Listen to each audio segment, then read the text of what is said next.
మేము చేయబోతున్నటువంటి ఒక తెలివైన కుందేలు సార్. ఒక దట్టమైన అడవి, ఆ అడవిలో ఒక అందమైన కుందేలు చాలా ఆనందంగా ఎగురుతూ గంతులు వేస్తూ తనకు నచ్చినటువంటి పండ్లు కాయలు తింటూ బాగా అలసిపోయింది. కొంతసేపు తర్వాత కుందేలుకు చాలా దాహం వేసింది. దాహం వేసి చుట్టూ చూసింది, ఎక్కడా నీళ్ళు దొరకలేదు.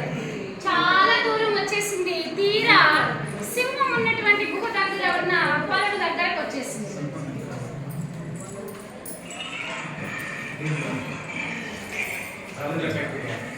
ఆగు, ఎవరెక్కడ? ఎవరు నువ్వు?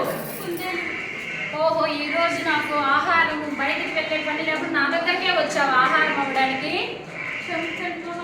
ఎందుకు వచ్చావు ఇక్కడికి?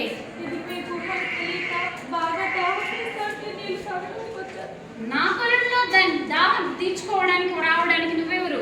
నా కొలంలో నీళ్లు తాగడానికి అక్కడ ఆ ఇంద్రునికి, ఇక్కడ ఈ మృగరాజుకు మాత్రమే అర్హత ఉంది.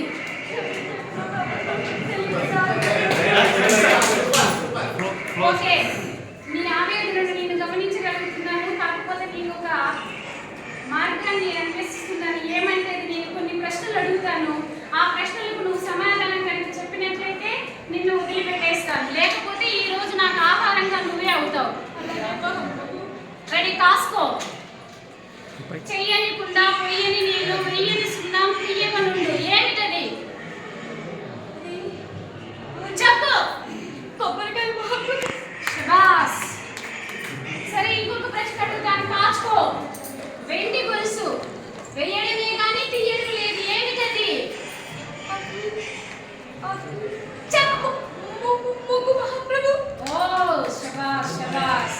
మరైతే ఇంకో ప్రశ్న అడుగుతున్నాను, కాచుకో.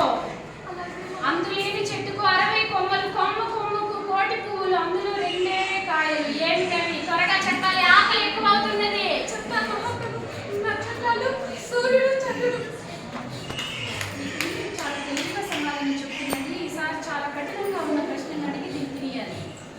ఓకే, నేల మీద పాకే తీగ ఏది? పాకని తీగ